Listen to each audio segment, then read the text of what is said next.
नमस्कार, आप सबका साईवानी में स्वागत। दिव्य और सज्जनों, भाइयों और बहनों, साईवानी का जब से प्रारंभ हुआ है पूरे देश विदेश से लोगों से संपर्क शुरू हुआ है और इसी कार्य से जीवन में बदलाव लाने के लिए हमने ये प्रयास शुरू किया है। बाबा का आशीर्वाद हम सबको है और बाबा कहते हैं हमेशा, मानवता ही धर्म है, सबका मालिक एक, श्रद्धा और सबूरी। जीवन में बदलाव लाना और अपने जीवन में खुशी लाना, यही हमारे जीवन का महत् भाग्य है। साईं बाबा का आशीर्वाद हम सबको जीवन में मिलता है, बट कब मिलता है? तभी मिलता है जब हम नम्रता के साथ उस विचारों को अपनाते हैं। हर दिन हमें जीवन में खुशी के साथ जीने का दिन होना चाहिए, क्योंकि हमारा जीवन ही सुंदर जीवन है। बाबा हमेशा कहते हैं, मैं आपको एक बात विश्वास के साथ यहाँ कहना चाहता हूँ कि जीवन में अगर कुछ बदलाव लाना है तो अपने विचारों को पहले बदलना पड़ेगा, विचारों के साथ कार्य करना पड़ेगा और यही कार्य हमारे जीवन का बहुत महत्वपूर्ण कार्य है। कुछ लोग कहते हैं, बहुत बार मिलता हूँ, अलग अलग जगह पे जाता हूँ तो कहते हैं, सुनील जी हमें दुख नहीं चाहिए, हमें सुख चाहिए।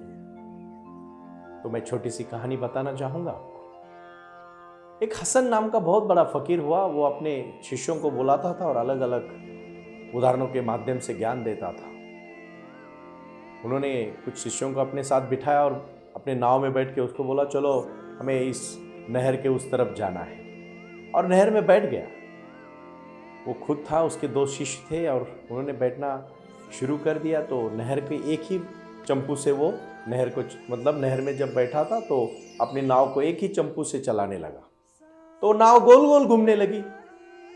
थोड़ा टाइम हो गया, 2-4 बार होने के बाद उसके शिष्य ने हसन की तरफ देखा और कहा, महाराज आप ऐसा क्यों कर रहे हो? आप एक ही चंपू घुमा रहे हो, हम यही घूमते रहेंगे जिंदगी भर, हम पहुंचेंगे कैसे उस तरफ? आप दूसरा चंपू क्यों नहीं चला रहे हो? आपका हाथ मतलब दुख रहा है क्या? वो चंपू खराब है क्या, या मैं चलाऊं? तो हसन उसकी तरफ देखता है, बोलता, तू तो समझदार है, मैं तो तुझे नासमझ समझता था। तूने तो थोड़े समय पहले मुझे कहा था कि मुझे सिर्फ सुख चाहिए, दुख नहीं चाहिए। कैसे होगा? एक ही चीज रहेगी, सुख सुख सुख सुख, तो कब जिंदगी कहीं नहीं जाएगी, आप वही की वही घूमते रहोगे। मृत्यु के बाद जन्म होता है, जन्म के बाद मृत्यु होती है, सुख के बाद दुख आता है, दिन के बाद रात आती है। जीवन में यही बदलाव आएंगे, उसको स्वीकारना पड़ेगा, यही तो जीवन है। क्यों आप दुखी परेशान हो जाते हो दुख के बाद? अरे दुख के बाद सुख है, वो दिन भी जाएंगे। एक बहुत बड़ा महाराज जब अपने जीवन में पूरा पराजित हुआ था तो वो एक फकीर के पास चला गया और फकीर को पूछा कि मैं हार गया हूं जिंदगी में, मुझे आप कोई गुरु मंत्र दीजिए। तो गुरु मंत्र देने लगा कि क्या गुरु मंत्र देना चाहिए। तो उसको एक ताबीज देता है वो फकीर महाराज को। बड़ा राजा था तो उसको ताबीज देता है और उस ताबीज में उसको कहा जाता है कि देख, इसको दोनों तरफ से खुल सकता है ये, लेकिन तभी खोलना जब तेरी जिंदगी में कुछ समस्या आए। तो जी, और वो उससे ले लेता है। ऐसा समझो बाबा ने अपने को दिया हुआ ताबीज है वो, और वो निकल जाता है। उसके बहुत अच्छे दिन आते हैं, कुछ दिनों के बाद बहुत अच्छे दिन आते हैं, वो फिर से राजा बन जाता है, बहुत यशस्वी भव, ऐसी तरह से बहुत महान आदमी बन जाता है, और वो फिर खुशी के मारे झूम उठता है। कुछ दिनों के बाद उसको वो याद आती है कि वो फकीर ने दिया हुआ, क्योंकि उसने उस समय कहा था उसको कि जब तू बहुत सुखी होगा तभी भी इसको एक को देख लेना खोल के, अगर कुछ समस्या हो तो, और नहीं भी हो तो भी देख लेना, जब बहुत खुश होंगे तब, और जब बहुत दुखी होगा तो भी ये दूसरे को खोल के देख लेना। तो वो राजा बहुत खुश होता है, वो बोलता है, महाराज से मिलने के बाद, फकीर को मिलने के बाद तो मेरा जीवन बदल गया, मैं बहुत खुश हूं। बट उनका संदेशा था तो वो खोल के देखता है, उसमें लिखा रहता है ये दिन भी बदलेंगे। फिर से वो उसको बंद करके रखता है और अपना कार्य चालू रखता है। कुछ दिनों के बाद फिर से उसको दिन खराब शुरू होते हैं और वो पूरा बर्बाद होने जाता है। बर्बाद होने के बाद उसको फिर से वो फकीर की याद आती है कि दूसरा ताबीज तो खोलना पड़ेगा, और फिर वो दूसरा ताबीज खोलता है और उधर लिखा रहता है ये दिन भी जाएंगे। तो वो मुस्कुराता है और अपना कार्य चालू रखता है। सुख दुख होता ही रहेगा, यही तो अपना जीवन है। वो दिन भी जाएंगे, कोई दिन रहते नहीं है। समय बहुत बड़ी ताकत है। यदि कोई कितनी भी निंदा करे, कितनी भी निंदा करे, फिर भी आप कटुता से उत्तर मत देना, क्रोध मत करना। यदि इस प्रकार से इन प्रसंगों को बचते रहोगे तो निश्चित ही तुम सदा सुखी रहोगे। क्योंकि हमेशा जीवन में ऐसी चीजें होगी, सुख आएगा, दुख आएगा। आप परेशान मत होना, बाबा का आशीर्वाद है, ये दिन भी बदलेंगे। उसी प्रकार कोई अपने से कटुता से बोलता है तो आप दुखी हो जाते हो, और बहुत अच्छा बोलता है तो खुश हो जाते हो। क्यों? एक बार एक गांव से बुद्ध जा रहे थे और उनको कुछ लोग गालियां देने लगे। तो बुद्ध ने उनको कुछ बोला नहीं, उनको सिर्फ इतना कहा कि मैं इस विषय पे कल आपके साथ बात करूंगा। तो लोग और गुस्सा हो गए, अरे भाई हम तुमको गालियां दे रहे तो कल क्यों अभी बोल, तेरे को क्या? बुद्ध बोलते देखो, ये आप जो मेरे से बोल रहे हो वो मैं हूं नहीं। जो आप बोल रहे हो मैं 24 घंटा सोचूंगा कि इसके ऊपर मुझे कुछ बोलना चाहिए कि नहीं बोलना चाहिए, और 24 घंटे के बाद मैं तय करूंगा कि इसके ऊपर क्या होना चाहिए। क्योंकि जिसके लिए आप बोल रहे हो, पिछले गांव में मैं आ रहा था, लोग मुझे फूल दे रहे थे तो मैंने उनको वापस फूल दे दिए।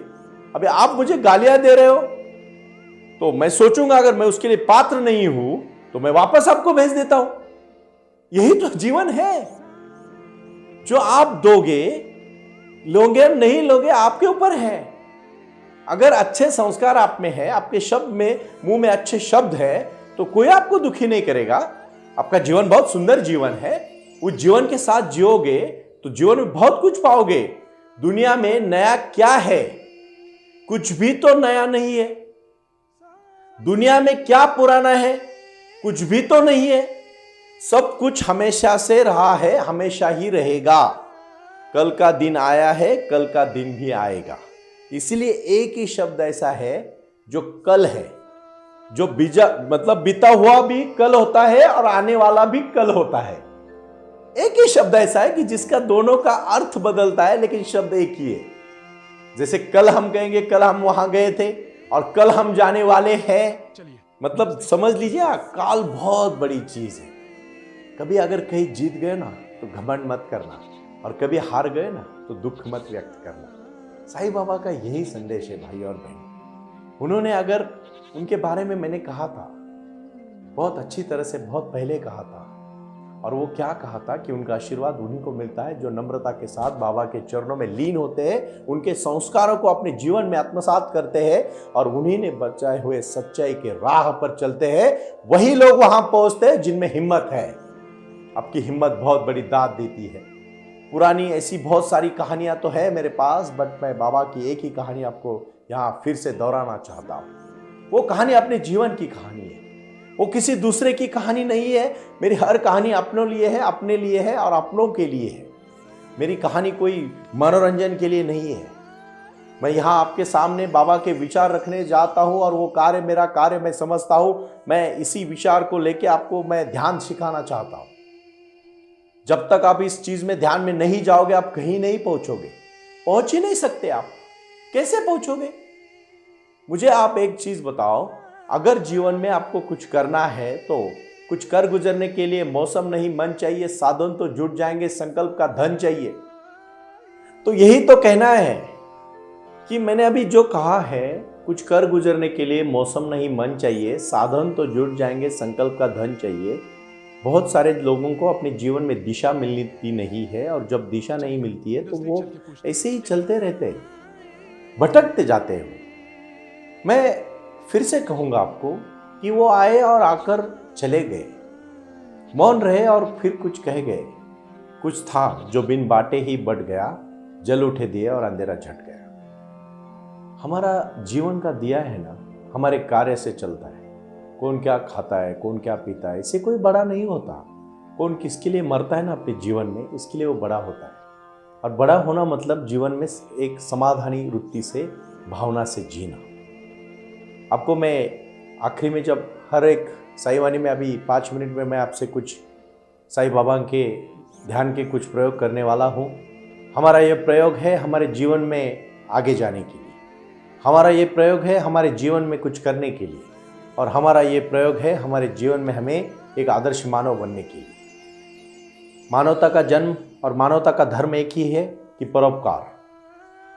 और ऐसे बहुत सारे जीवन से जुड़े हुए पहलुओं के ऊपर जब मैं बोलता हूँ तो आप सब सुनते हैं। मुझे पूरे देश विदेश से बहुत सारे लोग संपर्क करते हैं और कहते हैं कि सुनील जी बहुत अच्छा लग रहा है कि आप हमारे जीवन में बहुत अनमोल विचार आपके दे के। मेरे विचार कौन है? मैं बाबा का संदेश आपके सामने दे रहा हूँ और यही तो हमारा संदेश है, यही तो हमारा जीवन है।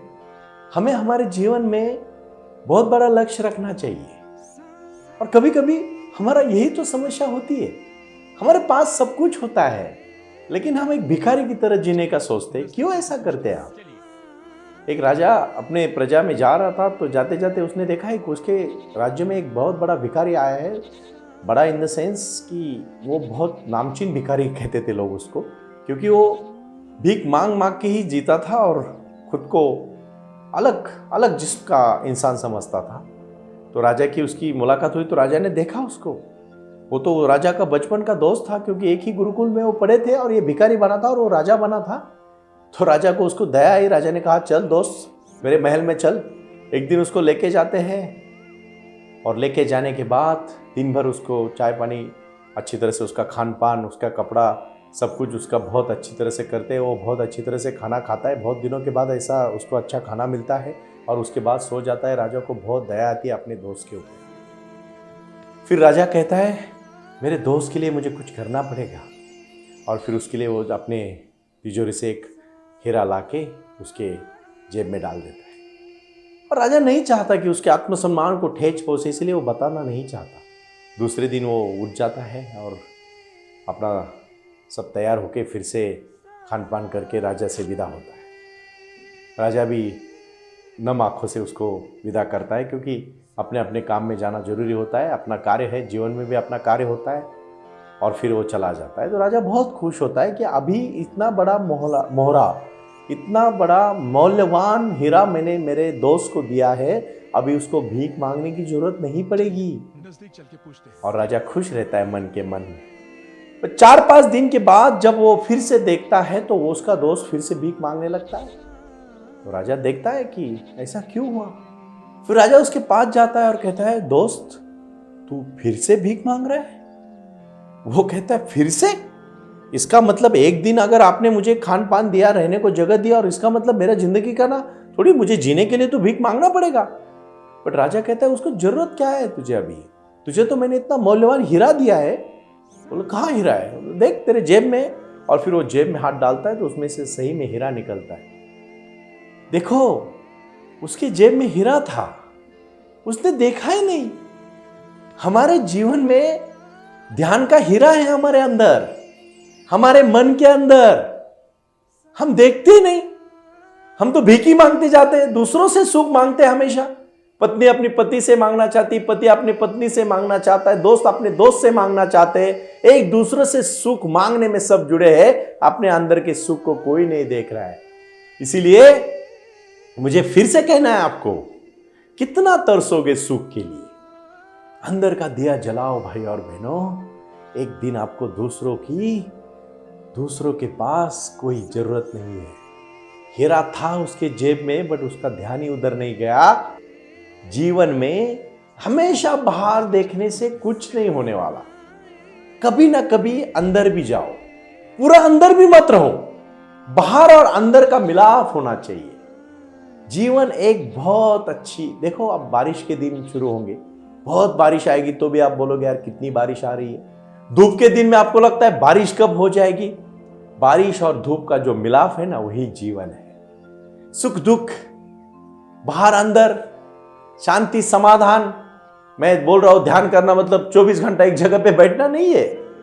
ध्यान करने का मतलब होता है अपने जीवन में अपने कार्यों के प्रति खुश रहना, सुखी रहना, समाधानी रहना। और इसी विषय को अगर आप अपने जीवन में आत्मसात करोगे, अगर आप घर में मिलजुल के प्यार से रहते हैं ना, तो ये धरती आपके लिए स्वर्ग समान है। वो कहावत पता है ना आपको कि जहां आप जाओगे वहां खुशी लाओगे मतलब स्वर्ग लाओगे। आप जहां जाओगे वहां दुख लाओगे, मतलब नरक लाओगे। बहुत लोग मैंने देखे दुनिया में, बहुत बोलते हैं, अपने बोलने से लोगों को दुखी करते, लोग कहते हैं इससे दूर रहना चाहिए। बहुत लोग ऐसे होते हैं, बहुत चुप रहते, लोग कहते हैं इससे भी दूर रहना चाहिए, कि इसके मन में क्या है पता ही नहीं चलता। जो लोग अपनी तरह से बहुत मीठी शब्द में जितना जरूरत है उतना बोल के अपने को और अपनों को खुश रखते हैं, और अपने लिए ही नहीं बल्कि हम सबके लिए जीते हैं, वही लोग यशस्वी हो जाते हैं, सक्सेस हो जाते हैं, अपने जीवन में अच्छा कार्य करने लगते हैं। मैं आपको कहना चाहता हूं अभी आखिरी में कि साई ध्यान के माध्यम से आप जुड़ो। साई ध्यान अपना जीवन ध्यान है, और साई ध्यान के माध्यम से आपको जीवन में बदलाव लाना है। मैं कुछ दिनों के बाद आप सबको अपने अपने शहरों में आके संबोधित तो करूंगा, बट फिर से मैं कहना चाहता हूं कि साई ध्यान की जो प्रचिति हम सब मिलकर अभी कर रहे हैं, यहाँ हमारे विचारों के साथ जो जुड़ रहे हैं वो अपने कार्य के साथ जुड़े, और अपना कार्य पहले निश्चित करें। पहले अपने मन के लिए कार्य करें, खुद के लिए कार्य करें, मन के लिए कार्य करें, और फिर अपने जीवन के लिए कार्य करें।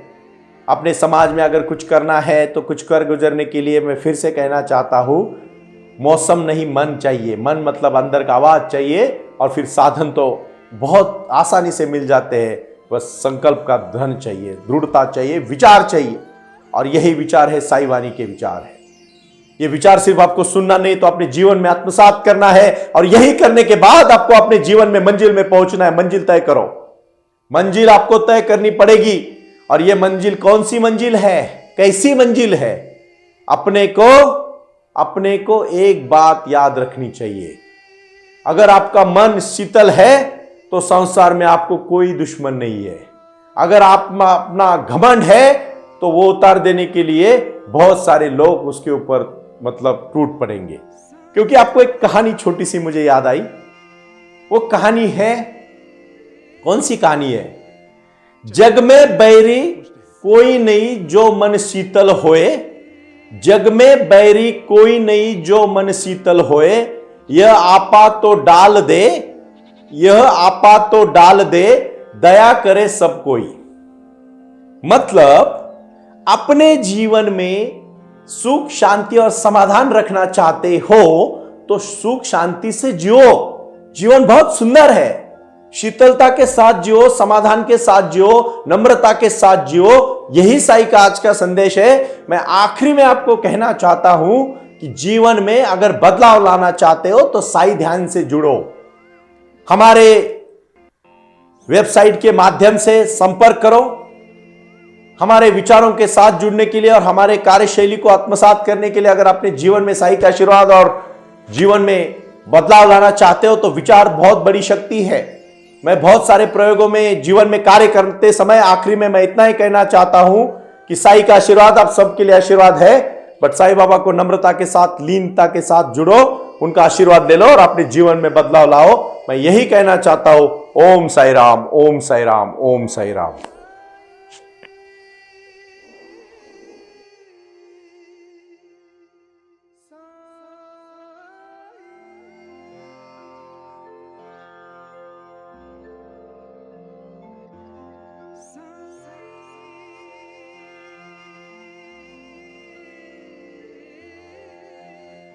चलिए नजदीक चल के पूछते हैं। चलिए।